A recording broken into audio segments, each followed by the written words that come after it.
Shalom dan selamat hari Minggu bagi kita semua. Jemaat yang dikasihi Tuhan, untuk memulai ibadah kita, jemaat kami undang untuk bangkit berdiri.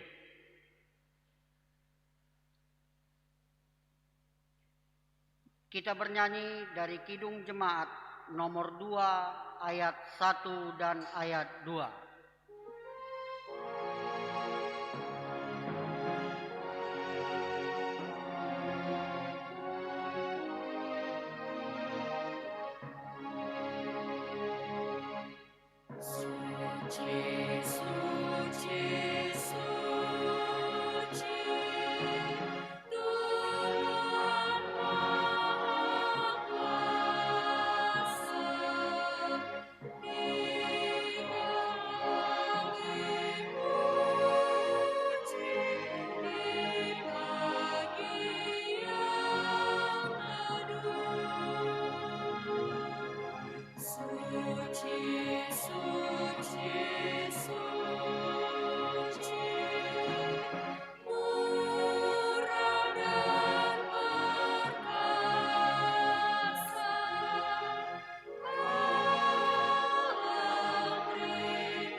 Di dalam nama Allah Bapa dan Tuhan Yesus Kristus, serta Roh Kudus, pencipta langit dan bumi. Amin. Aku bersukacita ketika dikatakan orang kepadaku, mari kita pergi ke rumah Tuhan. Haleluya, haleluya, haleluya.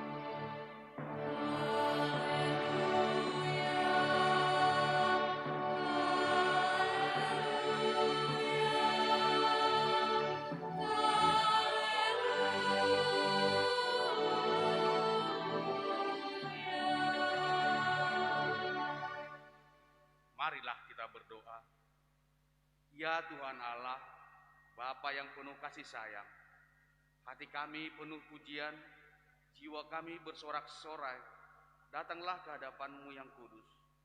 Kasih-Mu sungguh besar, yang telah menganugerahkan keselamatan kepada kami melalui penderitaan Yesus Kristus.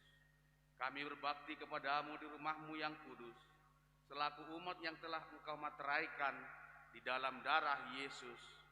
Hadirlah ya Tuhan di tengah-tengah persekutuan kami pada saat ini. Teguhkanlah iman dan pengharapan kami, sehingga sekalipun cobaan datang menghadang, kami tetap siap dan kuat melakukan tanggung jawab dalam sukacita. Berkat bimbingan Roh Kudus, karena anak-Mu Yesus Kristus Juru Selamat kami telah menjanjikannya kepada orang yang percaya. Amin. Jemaat duduk, kita bernyanyi.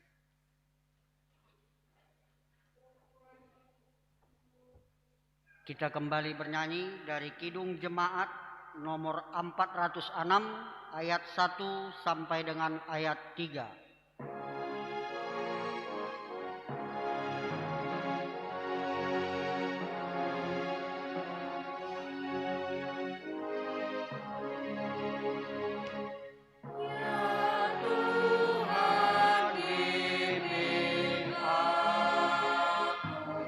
Di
Marilah kita bangkit berdiri. Kita berdoa untuk mengaku dan memohon keampunan dosa kita. Ya Tuhan Allah yang Maha Pengasih dan berlimpah kasih karunia, Engkau mengkehendaki agar kami mengasihi sesama seperti diri sendiri. Namun kami sering dengan sengaja menabur benih perselisihan. Hati kami sering dipenuhi iri, dengki, dan dendam. Dalam kehidupan berjemaat, kami juga sering lalai melakukan tanggung jawab untuk mendoakan serta menasehati sesama. Kami sering mengabaikan kehendak-Mu demi memenuhi kehendak serta keinginan kami sendiri. Di hadapan-Mu ya Bapa, kami bersujud memohon keampunan dosa. Kasihanilah kami, ampunilah segala dosa kami, di dalam Yesus Kristus Tuhan dan Juru Selamat kami. Amin. Dengarkanlah firman Allah, janji tentang keampunan dosa kita. Berbahagialah orang yang diampuni pelanggarannya, yang dosanya ditutupi. Berbahagialah manusia yang kesalahannya tidak diperhitungkan Tuhan. Kemuliaan bagi Allah di tempat yang maha tinggi. Amin.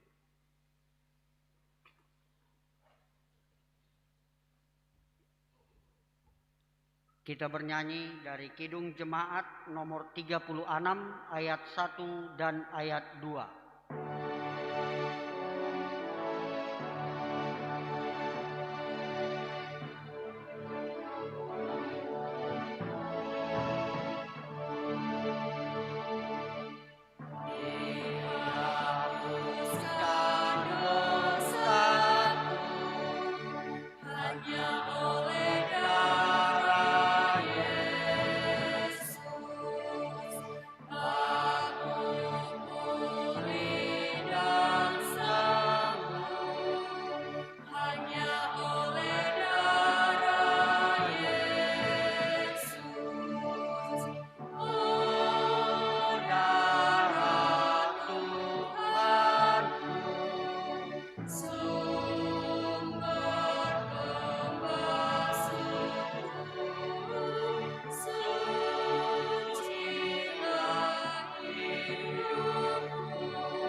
Marilah kita bangkit berdiri. Kita mengikrarkan pengakuan iman kita bersama-sama dengan orang percaya di segala tempat di sepanjang zaman dan masa. Aku percaya kepada Allah, Bapa yang Maha Kuasa, Khalik langit dan bumi, dan kepada Yesus Kristus, Anaknya yang tunggal, Tuhan kita, yang dikandung daripada Roh Kudus, lahir dari anak darah Maria, yang menderita di bawah pemerintahan Pontius Pilatus, disalibkan, mati dan dikuburkan, turun ke dalam kerajaan maut, pada hari yang ketiga bangkit pula dari antara orang mati, naik ke surga, duduk di sebelah kanan Allah, Bapa yang Maha Kuasa, dan akan datang dari sana untuk menghakimi orang yang hidup dan yang mati. Aku percaya kepada Roh Kudus, gereja yang kudus dan am, persekutuan orang kudus, pengampunan dosa, kebangkitan daging, dan hidup yang kekal. Amin.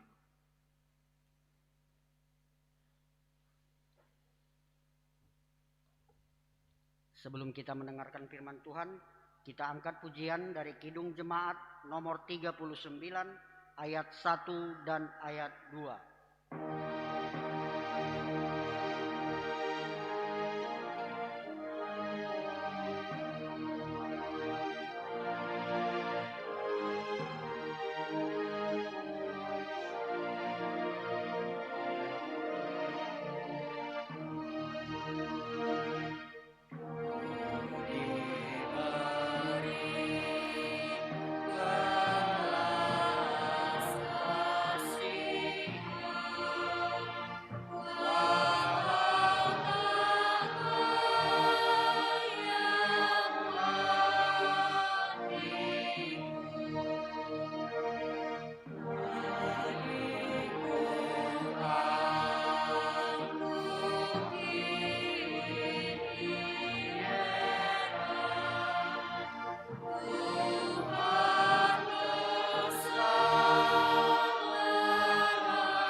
Kita berdoa.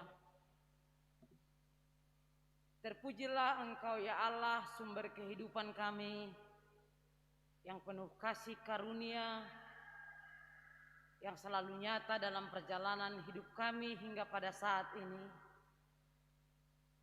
Terpujilah Engkau ya Allah, pemilik gereja yang kudus, pemilik kehidupan kami. Kami berterima kasih untuk persekutuan kami di pagi hari ini. Ketika kami menghantarkan doa-doa dan pujian kami ke hadapan-Mu, satu hal yang kami percaya, Engkau ada bersama-sama kami di dalam ibadah kami ini. Maka saat ini juga ya Tuhan, kami akan mendengarkan Engkau lewat firman-Mu yang bisa kami dengar saat ini. Biarlah kasih karunia Tuhan yang penuh kuasa memberi pengetahuan dan menguatkan iman percaya kami, agar ketika kami mendengarkan firman-Mu, kami boleh percaya dan hidup kami semakin diperbaharui. Berfirmanlah ya Tuhan, kami telah siap untuk mendengar. Amin. Shalom buat kita semua. Bapak Ibu Saudara yang dikasihi Tuhan Yesus Kristus, firman Tuhan pagi ini diangkat dari surat Paulus kepada jemaat Efesus. Efesus pasal 2 ayat 1 sampai dengan ayat yang ke-10. Efesus pasal 2 ayat 1 sampai dengan ayat yang ke-10, demikian pembacaan firman Tuhan. Semuanya adalah kasih karunia. Kamu dahulu sudah mati karena pelanggaran-pelanggaran dan dosa-dosamu. Kamu hidup di dalamnya karena kamu mengikuti jalan dunia ini, karena kamu mentaati penguasa kerajaan angkasa, yaitu roh yang sekarang sedang bekerja di antara orang-orang durhaka. Sebenarnya dahulu kami semua juga terhitung di antara mereka ketika kami hidup di dalam hawa nafsu daging dan menurut kehendak daging dan pikiran kami yang jahat. Pada dasarnya kami adalah orang-orang yang harus dimurkai, sama seperti mereka yang lain. Tetapi Allah yang kaya dengan rahmat, oleh karena kasih-Nya yang besar yang dilimpahkannya kepada kita, telah menghidupkan kita bersama-sama dengan Kristus, sekalipun kita telah mati oleh kesalahan-kesalahan kita. Oleh kasih karunia kamu diselamatkan, dan di dalam Kristus Yesus Ia telah membangkitkan kita juga dan memberikan tempat bersama-sama dengan Dia di sorga, supaya pada masa yang akan datang Ia menunjukkan kepada kita kekayaan kasih karunia-Nya yang melimpah-limpah sesuai dengan kebaikan-Nya terhadap kita dalam Kristus Yesus. Sebab karena kasih karunia kamu diselamatkan oleh iman. Itu bukan hasil usahamu, tetapi pemberian Allah. Itu bukan hasil pekerjaanmu. Jangan ada orang yang memegahkan diri. Karena kita ini buatan Allah, diciptakan dalam Kristus Yesus untuk melakukan pekerjaan yang baik yang dipersiapkan Allah sebelumnya. Iman, ia mati supaya kita hidup di dalamnya. Demikian pembacaan firman Tuhan untuk kita pada hari ini.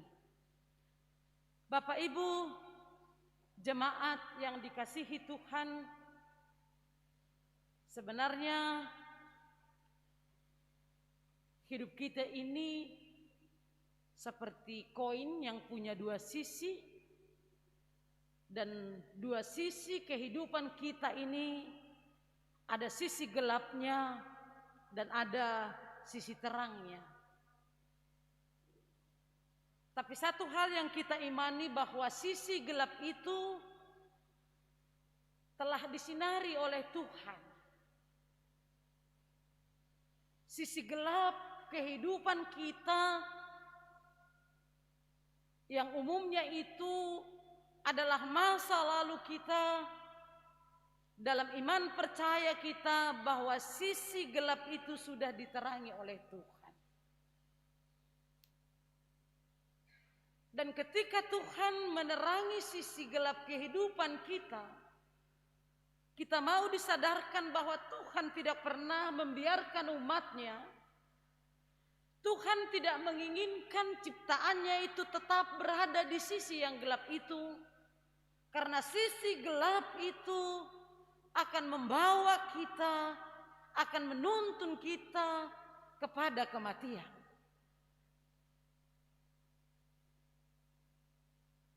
Dan sisi terang melalui terang Kristus itulah karunia yang sangat besar. Itulah kasih karunia itu yang diberikan kepada kita, di mana kita diizinkan keluar dari sisi yang gelap itu, atau suasana atau lingkup kehidupan yang gelap itu, yang kacau itu, yang tidak punya masa depan. Dan kita dituntun kepada masa depan yang pasti. Kepastian masa depan orang-orang yang percaya adalah hidup dalam kasih karunia Tuhan. Oleh karena itu Bapak Ibu Saudara, harus kita sadari ketika kita masih bisa bertahan hidup hingga saat ini, bahkan di dalam pergumulan untuk melawan, untuk hidup berdampingan dengan pandemi COVID-19, itu adalah karena kasih karunia Tuhan. Karena kasih karunia Tuhan atau rahmat Tuhan itu adalah keramahan Allah, kebaikan Allah, kepedulian Allah untuk senantiasa ada bersama-sama dengan kita. Dia bekerja untuk kita dan dia mau berkarya untuk kehidupan kita. Bukan untuk kehidupan yang sia-sia, tapi untuk kehidupan yang pasti. Dan itulah yang diungkapkan oleh Paulus pada nats khotbah kita hari ini, yang ditujukan kepada jemaat Efesus yang juga memiliki sisi kehidupan yang sangat gelap. Bahkan pada saat surat ini dikirim oleh Paulus dari penjara kepada jemaat Efesus, seolah-olah mereka mau kembali lagi kepada kehidupan yang gelap. Masa lalu mereka yang hidup di dalam perjabulan, masa lalu kehidupan mereka yang hidup di dalam kegelapan.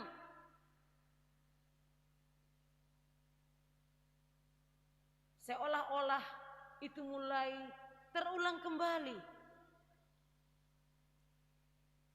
Dan Paulus mempedulikan mereka dari penjara untuk tidak kembali lagi kepada kehidupan yang gelap itu. Itu makanya dalam nats khotbah kita, dalam ayat 1 sampai ayat yang ketiga, ini mengingatkan gambaran masa lalu kita. Mengingatkan masa lalu jemaat Efesus. Yang dikatakan, kamu dahulu sudah mati karena pelanggaran-pelanggaran dan dosa-dosa kamu. Memang kalau dikelompokkan Bapak Ibu Saudara, dosa-dosa yang kita perbuat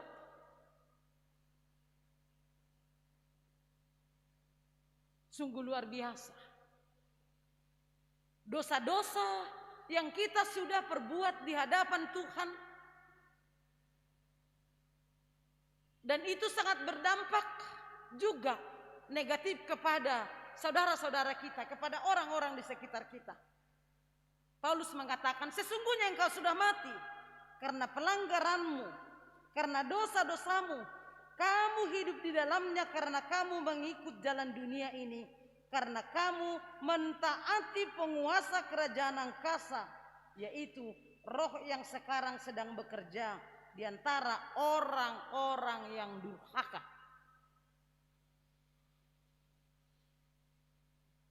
Teguran atau peringatan Paulus kepada jemaat Rom, kepada jemaat-jemaat Efesus adalah karena mereka tidak lagi sepenuh hati untuk mengikutkan jalan Tuhan. Ada roh, ada penguasa dalam diri mereka yang menuntun mereka, yang membawa mereka kepada jalan kematian. Tidak hanya itu tidak baik untuk pribadi-pribadi mereka, tapi juga untuk keakanan, untuk masa depan jemaat Efesus itu sendiri. Maka harus ada juga prinsip dalam kehidupan kita, bahwa kita hidup untuk Tuhan dan mati untuk Tuhan. Dan ketika warga jemaat memiliki prinsip seperti itu, maka persekutuan ini, maka kebersamaan kita di hadapan Tuhan sebagai jemaat Tuhan, itu akan menjadi berkat juga bagi dunia ini. Tuhan tidak menghendaki jemaatnya kembali kepada kehidupan yang lama. Dari sekian banyak surat-surat Paulus kepada jemaatnya, Galatia, Efesus, Kolose, dia banyak berbicara agar umatnya meninggalkan kehidupan yang lama. Menanggalkan, digambarkan gaya hidup lama itu adalah seperti pakaian yang sudah buruk, pakaian yang sudah usang, dan itu tidak dilayak lagi untuk dipakai. Tapi yang harus dipakaikan, yang harus kita kenakan dalam kehidupan sehari-hari adalah pakaian yang baru, yaitu perilaku yang baru, pikiran yang baru, yang telah diperbaharui oleh Kristus. Tidak enggan Paulus mengatakan, kami juga dulu seperti itu. Kami juga seperti kalian. Tapi satu yang kedua, sesudah dinyatakan Paulus gambaran kehidupan jemaat Efesus, dan itu juga gambaran kehidupan kita dari nenek moyang kita sejak dulu. Tapi kini, tapi karena rahmat Allah, dalam ayat 4 dikatakan, tetapi Allah yang kaya dengan rahmat oleh karena kasih-Nya yang besar yang dilimpahkannya kepada kita, telah menghidupkan kita bersama-sama dengan Kristus, sekalipun kita telah mati oleh kesalahan-kesalahan kita, oleh kasih karunia kamu diselamatkan.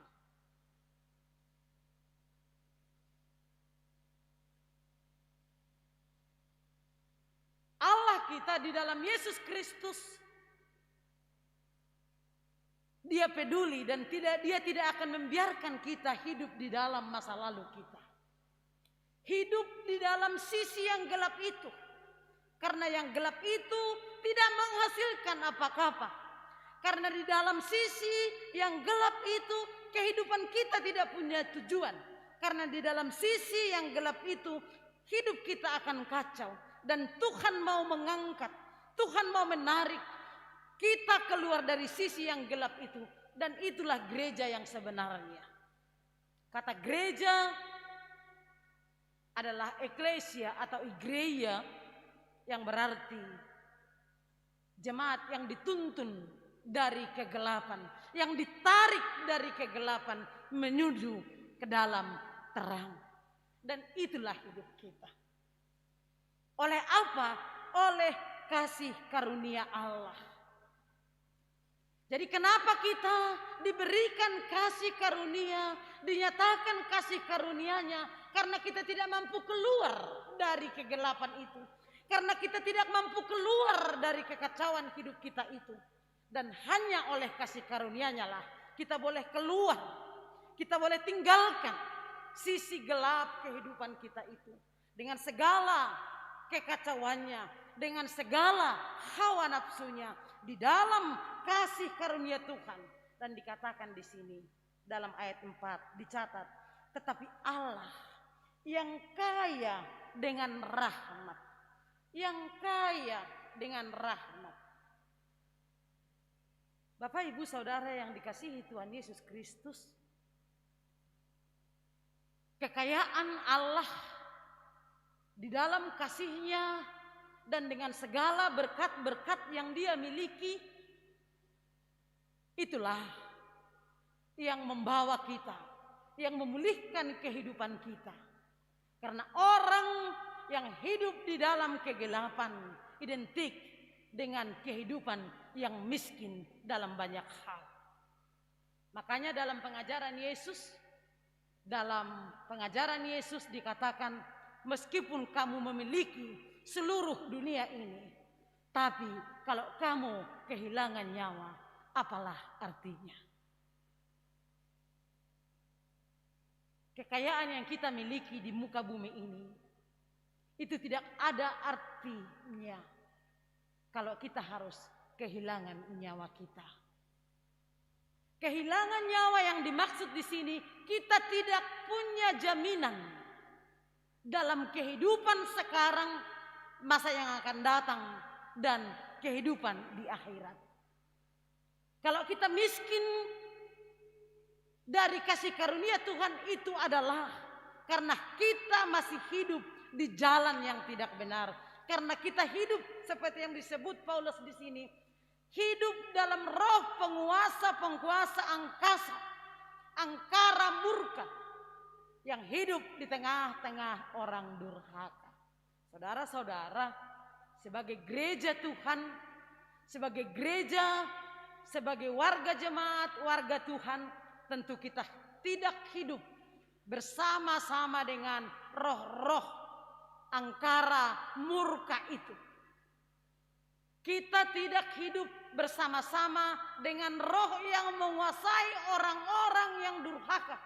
Tapi kita hidup bersama-sama dengan roh Tuhan, roh kudus, roh yang senantiasa mengajari dan menuntun kita di dalam perjalanan kehidupan ini. Maka saudara, sudah selayaknya lah kita hidup di dalam sukacita di dalam Tuhan. Hidup sukacita di dalam Tuhan. Dalam segala suka dan duka, di dalam segala persoalan kehidupan kita. Karena apa? Karena dengan kekayaan rahmat Tuhanlah, karena dengan kekayaan rahmat Tuhanlah kita masih bisa menikmati kehidupan hingga saat ini. Yang ketiga, diingatkan Paulus juga bagaimana kita harus hidup. Dikatakan dalam ayat selanjutnya, ayat 8 sampai dengan ayat 10. Sebab karena kasih karunia kamu diselamatkan oleh iman. Itu bukan hasil usahamu, tetapi pemberian Allah. Sebab oleh kasih karunia kamu diselamatkan oleh iman. Bukan karena usahamu, tapi itu pemberian Allah. Betul Bapak Ibu Saudara, banyak orang mengatakan, yang bahkan mungkin menjadi sebuah peringatan kepada kita, orang beriman itu bukan orang yang hanya cukup berdoa, duduk menantikan belas kasihan. Gak enak juga hidup dalam belas kasihan. Tapi orang bisa menikmati hidupnya kalau di dalam pekerjaannya dia beriman. Sekali lagi, orang beriman tidak hanya menantikan belas kasihan. Tapi orang beriman itu luar biasa kehidupannya ketika dia bekerja di dalam imannya.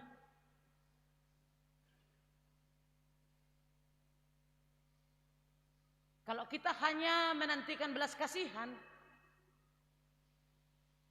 menantikan uluran tangan yang nyata, itu belas kasihan. Tapi kasih karunia bukan belas kasihan. Belas kasihan itu adalah menantikan, menunggu uluran tangan yang nyata. Berarti sama dong, seperti yang ada di simpang di lampu merah sana. Kapan orang melemparkan koinnya? Kapan orang melemparkan recehannya untuk menyambung hidup nanti sore? Hidup orang beriman bukan yang seperti itu. Ketika dinyatakan kita hidup di dalam kasih karunia oleh iman, bukan karena usaha, tapi karena pemberian Allah. Bukan berarti memerintahkan kita tidak perlu berusaha, tidak perlu bekerja. Kita cukup diam, kita cukup berdoa. Bukan kehidupan yang seperti itu yang diinginkan oleh Tuhan. Tapi di dalam kehidupan kita, di dalam langkah kita, di dalam pekerjaan kita, kita beriman. Beriman bahwa pekerjaan kita itu ada di dalam karya Tuhan juga. Oleh karena itu dikatakan dalam nats khotbah kita jelas, sebab karena kasih karunia kamu diselamatkan oleh iman. Itu bukan hasil usahamu, tetapi pemberian Allah. Itu bukan hasil pekerjaanmu. Jangan ada orang yang memegahkan diri. Karena kita ini buatan Allah, diciptakan dalam Kristus Yesus untuk melakukan pekerjaan Allah. Pekerjaan yang baik yang dipersiapkan Allah sebelumnya. Ia mau supaya kita hidup di dalamnya. Justru Bapak Ibu Saudara, ketika kita mendapatkan menjadi salah satu penerima rahmat itu, penerima kasih karunia itu, maka kita dipersiapkan juga untuk mengerjakan pekerjaan yang baik. Maka langkah ke depan di dalam setiap langkah kehidupan kita, di dalam pekerjaan kita, kita hidup di dalam Tuhan. Kita beriman kepada Tuhan untuk mengerjakan pekerjaan yang baik, karena buahnya tidak akan sia-sia. Dikatakan jangan ada yang memegahkan diri. Kadang kita legalkan kalau orang kaya itu sombong. Iya kan? Kita melegalkan kalau orang yang punya mobil mewah itu sombong. Tapi kita tidak melegalkan. Kita akan menolak, kita akan berontak kalau ada kira-kira di bawah level kita yang agak sombong. Wah, kawan ini udah miskin sombong pula. Tapi kalau ada orang kaya sombong, ya wajarlah.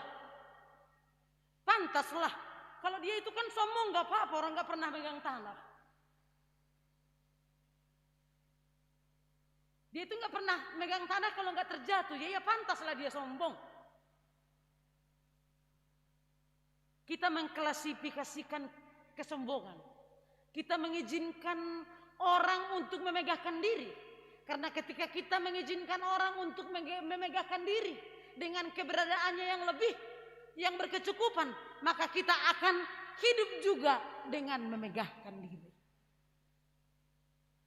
Tapi dikatakan, apapun yang kita miliki, apapun yang bisa kita alami hari ini, bukan karena kekuatan kita, bukan karena kekuasaan kita, bukan karena pekerjaan kita, tapi karena kasih karunia Tuhan, karena kekayaan rahmat Tuhan. Oleh karena itu, jangan ada yang memegahkan diri. Bapak Ibu, saudara yang dikasihi Tuhan Yesus Kristus, semua adalah karena kasih karunia. Kita hidup di dalam kasih karunia Tuhan. Maka orang-orang yang sudah hidup di dalam kasih karunia Tuhan, seharusnya yang pertama, dia harus meninggalkan kehidupan lamanya. Bagaimana kita melanjutkan perjalanan kehidupan ini?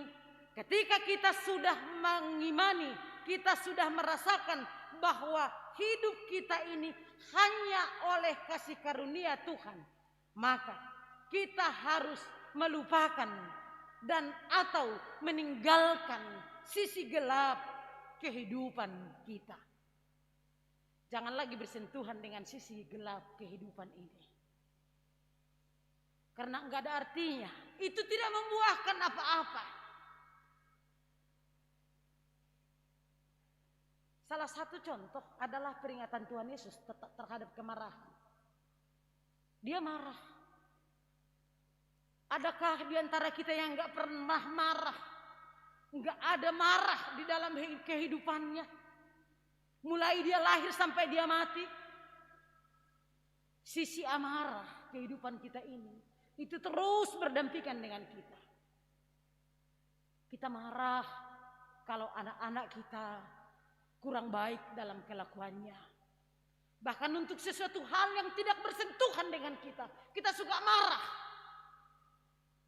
Kita duduk-duduk depan rumah kita, lagi enak minum kopi, tiba-tiba lewat motor lewat yang bikin gasnya tinggi, lalu kita mencak-mencak. Kita marah-marah untuk sesuatu hal yang tidak ada hubungannya dengan kita. Karena itu adalah persoalan emosional kita. Tapi apa kata Tuhan? Boleh marah, tapi jangan sampai matahari terbenam. Kita bisa mengelola marah itu di dalam diri kita. Kita harus pahami amarah itu sesuatu hal yang positif. Karena kalau itu bisa langsung berhenti, tidak berkelanjutan, berarti kemarahan kita adalah penolakan untuk sesuatu yang tidak baik yang ada di sekitar kita. Hanya sampai di situ. Tapi seorang ibu marah malam, besok diulangi marah yang tadi malam, itu udah nggak benar. Berarti dia tidak bisa mengelola marahnya. Hal-hal seperti itulah yang bisa, yang seharusnya kita mulai lepaskan, kita mulai tanggalkan dari kehidupan kita. Itu masih satu loh, keegoisan. Kita masih lama hidup, masih panjang perjalanan kita kalau kita pelihara keegoisan itu dalam kehidupan kita. Mau kemana kita hidup? Coba. Masih panjang perjalanan kehidupan. Itu masih satu tadi, kemarahan. Kita pelihara keegoisan kita. Lalak meta mertinggil pakone lebungta. Ibagas angkot pesiol maringori malalap. Karena persoalan duduk juga, kita tidak mau tersentuh dengan dia karena dia bawa belanjaan dari pajak, bawa ikan atau apa itu. Basi dua. Mari hitung lagi sisi gelap kehidupan kita. Kebohongan. Sekali Anda berbohong, maka Anda harus 3 kali menutupi kebohongan Anda. Berarti udah 4 kali. Besok bohong lagi. Kalikan lagi 3. Bohong lagi. Kalikan lagi 3. Begitulah terus. Masih 3 sisi kehidupan yang gelap itu. Dan masih banyak. Maka ketika kita telah menerima kasih karunia Tuhan, maka kita harus melepaskan, melupakan, menanggalkan yang namanya kehidupan yang lama itu. Dan itu pasti berproses. Tidak seperti membalikkan telapak tangan. Mana yang putih dan mana yang hitam. Tapi keinginan kita untuk meninggalkan kehidupan yang lama. Karena ada seorang pengkhotbah mengatakan, dia mengatakan gitu, begini. Setiap kali aku mendengarkan kata kasih karunia, saya teringat bahwa saya harus menjalani kehidupan setiap hari yang mencerminkan rasa syukur kepada Tuhan. Ketika saya mendengarkan kata kasih karunia, ketika saya mendengarkan kata kasih karunia, maka saya harus menjalani kehidupan setiap hari yang mencerminkan kehidupan yang penuh rasa syukur. Termasuk melupakan, melepaskan, menanggalkan kehidupan yang lama. Yang kedua, ketika kita sudah merasakan, mengimani bahwa kita hanya hidup di dalam kasih karunia Tuhan, maka yang menjadi pusat kehidupan kita, fokus perjalanan kehidupan kita hanya kepada Kristus. Bukan berarti kita tidak perlu jabatan. Bukan berarti kita tidak perlu lagi menambahkan aset kita. Itu perlu. Tapi bagaimana juga kita memusatkan perhatian kita, pikiran kita kepada Kristus. Mengarahkan langkah kita, mengarahkan pikiran kita, mengarahkan perjalanan kehidupan kita. Bahwa ada di depan sana Kristus yang memandang, yang memegang dan menantikan kita agar kita hidup senantiasa menurut kehendaknya. Kita fokus mengarahkan pikiran kita ini, pandangan kita ini, hidup kita ini kepada Kristus. Ketika kita bekerja, kita fokus kepada Kristus, kita memandang dengan mata iman kita bahwa Kristus ada di hadapan kita. Dialah pemegang kuasa kehidupan kita. Dialah pemegang masa depan kita. Dan dialah pemegang semua yang kita miliki. Jadi kita tidak macam-macam lagi hidup. Hanya cukup satu macam. Berfokus kepada Kristus.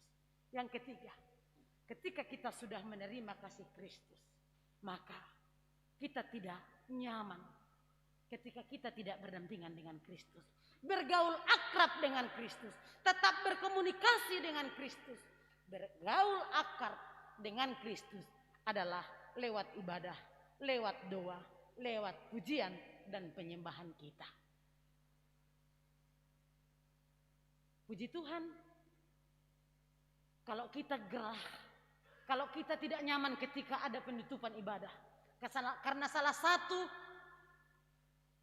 cara kita bergaul akrab dengan Tuhan adalah dalam peribadahan seperti ini. Dalam doa kita, dalam penyembahan kita, dalam pujian kita, kita bergaul akrab dengan Tuhan. Kita lihat tokoh-tokoh di dalam Alkitab kita, bahwa orang-orang yang bergaul akrab dengan Tuhan, hidupnya menjadi berkat bagi banyak orang. Tapi orang yang tidak mau bergaul akrab dengan Tuhan, dia tidak bisa menjadi berkat bagi orang lain. Kasih karunia yang kita terima dari Tuhan dipersiapkan juga agar kita melakukan pekerjaan yang baik. Maka tujuan penyelamatan Allah, tujuan Allah memberikan kasih karunia-Nya agar orang-orang penerima kasih karunia itu bertumbuh dalam kasih karunia menjadi sama dengan Kristus. Kita punya pikiran seperti pikiran Kristus. Kita punya perilaku seperti perilaku Kristus. Kita punya tujuan hidup seperti tujuan hidup Kristus adalah mendatangkan keselamatan bagi banyak orang. Termasuk menjadi tema pelayanan kita. Persekutuan dan pelayanan yang berdampak. Berdampakkah persekutuan kita ini? Mulai dari diri kita, keluarga kita, kemudian kepada orang-orang di sekeliling kita. Itu boleh terjadi kalau kita melepaskan diri dari kehidupan yang lama. Kalau kita memusatkan hidup kita kepada Kristus. Dan kalau kita tetap bergaul akrab dengan Tuhan. Maka Bapak, Ibu, Saudara, mengasihi Tuhan Yesus Kristus, Allah yang sumber rahmat, Allah yang sumber kasih karunia, itu telah menyatakan diri di hadapan kita di dalam Tuhan Yesus Kristus. Dan Dia adalah Tuhan kita yang hidup, Tuhan yang senantiasa berkarya, dan Tuhan yang tidak pernah meninggalkan kita. Maka ketika kita telah menerima kasih karunia Tuhan, marilah kita menjalani kehidupan kita dengan mencerminkan rasa syukur yang luar biasa kepada Tuhan kita. Amin. Kita berdoa. Terima kasih Tuhan untuk firman-Mu yang boleh kami dengar pada pagi hari ini. Semuanya hanya karena kasih karunia Tuhan yang telah memberikan kehidupan kepada kami. Karena dengan kehidupan kami yang lama, sisi hidup kami yang gelap, yang dipenuhi oleh kuasa-kuasa dunia, kami telah mati. Tapi karena kekayaan rahmat-Mu, Engkau layakkan untuk hidup bersama-sama dengan Engkau dan menikmati berkat-berkat dan kasih karunia-Mu yang luar biasa. Terima kasih Tuhan untuk firman-Mu yang mengingatkan kami bahwa ketika kami telah menerima kasih karunia-Mu, kami akan meneruskan perjalanan kehidupan ini dengan melepaskan, menanggalkan, dan melupakan sisi gelap dari kehidupan kami. Kami mengarahkan hati, pikiran, dan iman kami hanya kepadamu. Dan kami senantiasa di segala waktu dan tempat bergaul akrab dengan Engkau, sehingga kami benar-benar Tuhan pakai untuk mengerjakan pekerjaan yang baik, agar kehidupan kami memberi dampak yang luar biasa bagi orang-orang di sekitar kami. Terpujilah Engkau Tuhan yang telah mengingatkan kami lewat pemberitaan firman-Mu hari ini. Kami serahkan seutuhnya perjalanan hidup kami hari ini, esok, sampai selama-lamanya, dengan segala rencana dan segala aktivitas yang akan kami kerjakan. Dan juga untuk setiap kegiatan di gereja-Mu ini, hari ini, esok, dan hari-hari yang akan datang. Tuhan berkuasa, Tuhan memberkati para hamba-hamba Tuhan, majelis jemaat, pengurus-pengurus seksi, dan warga jemaat, sehingga apapun yang dikerjakan di jemaat ini hanya untuk mendatangkan kemuliaan bagi nama-Mu dan kebaikan bagi warga jemaat-Mu. Bagi mereka yang sakit, yang tidak bisa kami sebutkan satu persatu, dalam perawatan di rumah atau di rumah sakit, dalam setiap usaha untuk mempersiapkan segala keperluan pengobatan mereka, kami yakin dan percaya Tuhan akan menolong, Tuhan akan memberkati setiap usaha keluarga. Terima kasih Tuhan, inilah doa dan permohonan kami yang kami haturkan dalam satu nama, Tuhan Yesus Kristus, Juru Selamat kami yang hidup. Amin.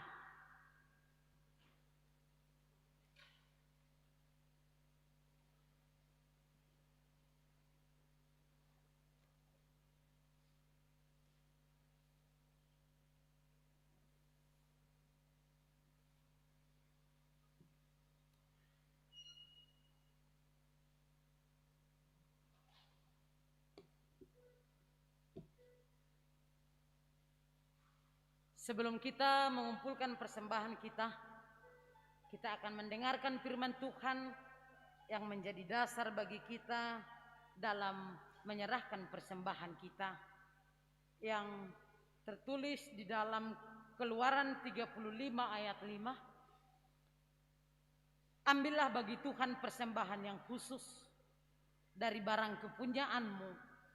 Setiap orang yang terdorong hatinya harus membawanya sebagai persembahan khusus kepada Tuhan, emas, perak, dan tembaga. Sekarang kita mengumpulkan persembahan kita.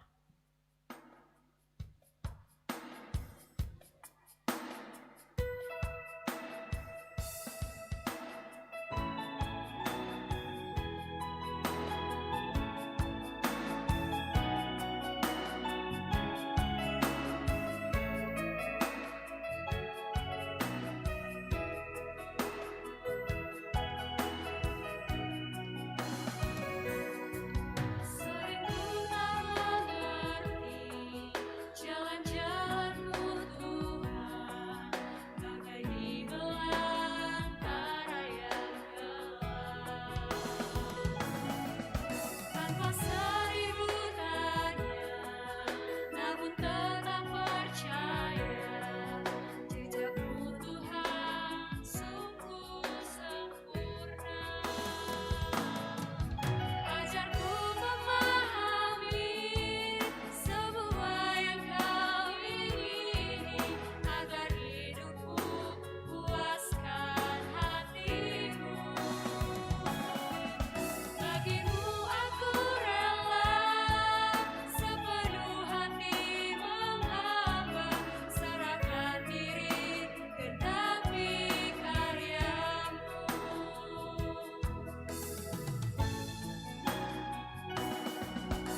jemaat kami undang untuk bangkit berdiri.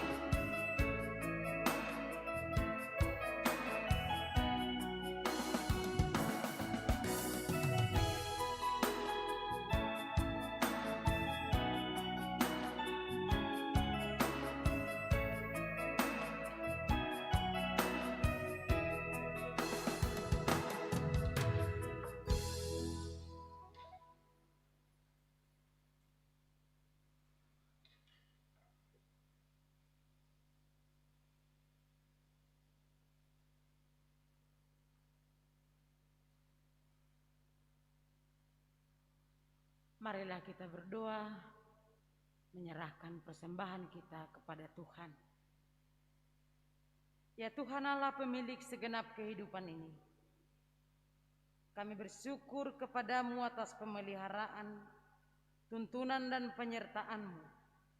Engkau memberikan makanan, pakaian dan segala kebutuhan hidup kami. Sebagai ucapan syukur kami datang membawa persembahan yang sesungguhnya juga berasal daripadamu. Kiranya Engkau menguduskan dan memberikannya, agar persembahan yang harum dan kudus untuk kemuliaan nama-Mu. Kami memohon kiranya berkat-Mu semakin berkelimpahan dalam kehidupan kami. Kiranya Roh Kudus mengajari kami supaya semakin tulus mempersembahkan hidup dan segenap apa yang kami miliki untuk kemuliaan nama-Mu. Terimalah doa persembahan kami di dalam nama Yesus Kristus, Juru Selamat kami yang hidup. Amin. Hujan berkat akan tercurah.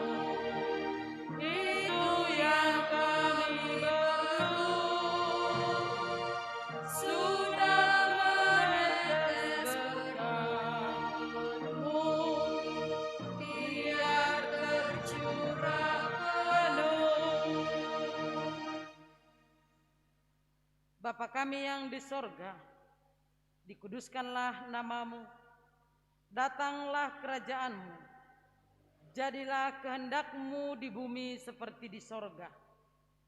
Berikanlah kami pada hari ini makanan kami yang secukupnya, dan ampunilah kami akan kesalahan kami seperti kami juga mengampuni orang yang bersalah kepada kami. Dan janganlah membawa kami ke dalam pencobaan, tetapi lepaskanlah kami daripada yang jahat.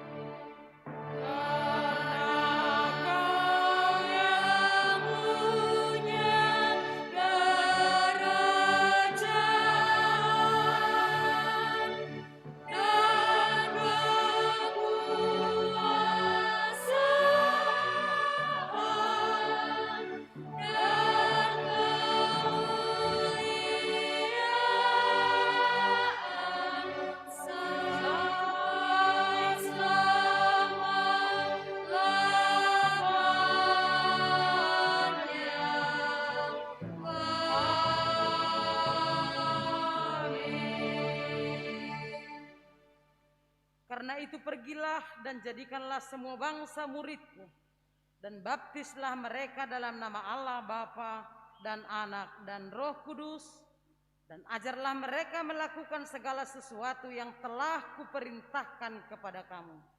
Dan ketahuilah, Aku menyertai kamu senantiasa sampai kepada akhir zaman.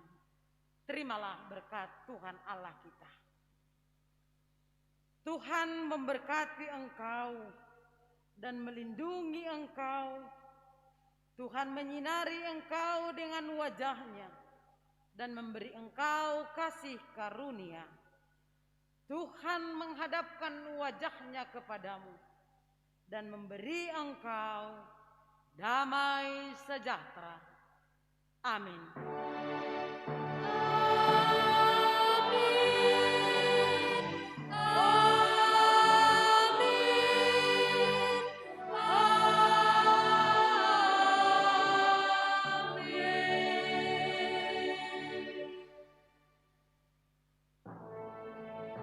Shalom dan selamat hari Minggu.